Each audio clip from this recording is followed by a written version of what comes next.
és principi general així que vostè ve algo hiperventilat als plenaris amb un debat que jo crec que no és el que busca la ciutadania. Jo sí que xafe la ciutat. No sé vostè si alguns dies a la setmana la seva agenda li permet xafar la ciutat. Jo diàriament, des de ben matí, no s'enfaden, per favor, que estic en el meu ús de la paraula. Jo he deixat parlar a tot el món.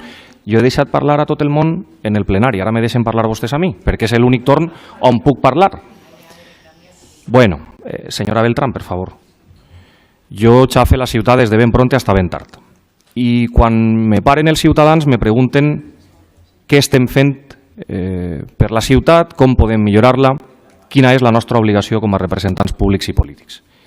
I jo sempre conteste que el més important és l'estabilitat, els pactes, els acords. Que el debat no siga aquest debat hiperventilat que vostè persegueix, sinó un debat raonable sobre l'estat de les coses. Jo sí que me pregunte a quina oposició hem de creure. A l'oposició que diu que no anem a Madrid o a l'oposició que quan anem a Madrid diu que hem anat a fer propaganda, quan estem parlant del desdoblament de la via del tren. Li parle de declaracions seues de la setmana passada.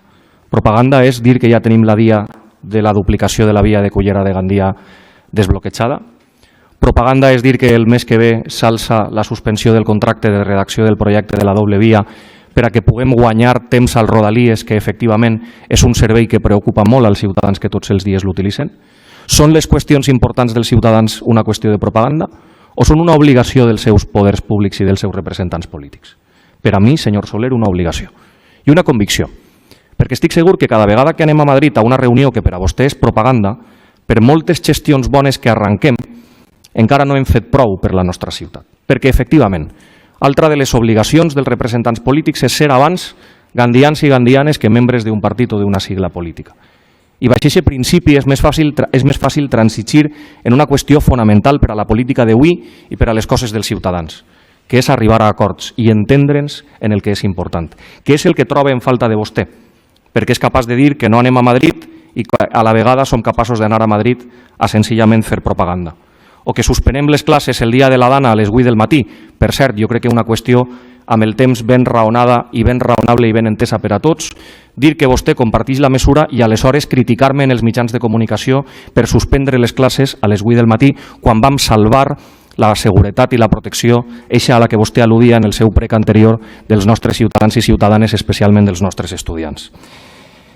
Mire, senyor Soler, no és possible que jo vaig a Madrid a parlar de les qüestions importants de la ciutat i vostè traga una nota de premsa referint-se a unes declaracions que jo vaig fer no per a parlar de la via del tren, sinó per a parlar del servei de rodalies, fent confondre, encara que jo sé que vostè ho sap perfectament, vies en trens, la competència de Renfe en la competència d'Adif. I no és el mateix anar a parlar en el president de Renfe, que és al que vostè se referia, per a parlar de les qüestions dels trens, que anar a parlar en el president d'Adif per a parlar de les qüestions de les vies. Siguem serios en els debats polítics, siguem serios en els debats públics, siguem serios en les qüestions que preocupen als ciutadans. I ara jo li llanço un repte així en este plenari. Vaig a oferir-li una sèrie de pactes de ciutat, començant per la vivenda, les infraestructures, la salut mental i la salut pública dels ciutadans, i espero que vostè, a esta mà estesa, me doni la seva i la del seu grup polític per a solucionar les coses que importen als ciutadans. I vostè té una responsabilitat molt gran. Ja que passa molts dies a la setmana en València, porte diners, porte polítiques públiques que resolguen la vida dels ciutadans, porte el que als ciutadans els interessa, que és que vote a favor dels pactes de ciutat que proposaré com a alcalde. Que no faça de mal estudiant, senyor Soler, no copie. No faça de mal estudiant. Apliques el cuento del treball dur, del pensar en alt però en els peus en terra i, des de luego, de xafar la ciutat per a saber què preocupa, què volen i què necessiten els ciutadans i ciutadanes.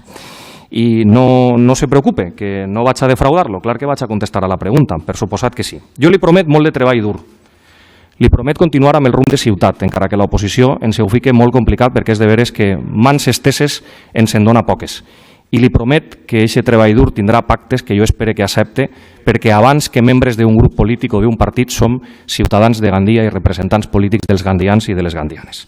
En resposta a la seva pregunta, jo sobre els debats distingiria debat públic de debat publicat. Vostè fa referència a un debat publicat. Públic encara no, perquè jo no he anat a una sola reunió de govern on s'hagi parlat sobre la qüestió a la que vostè fa referència. I si vostè vol resposta a les meves preguntes, vaig a l'acte dels 3 plenaris en qüestió on vostè m'ha interpel·lat sobre aquest tema i la resposta és exactament la mateixa i a ella me remet. Moltíssimes gràcies i es tanca la sessió.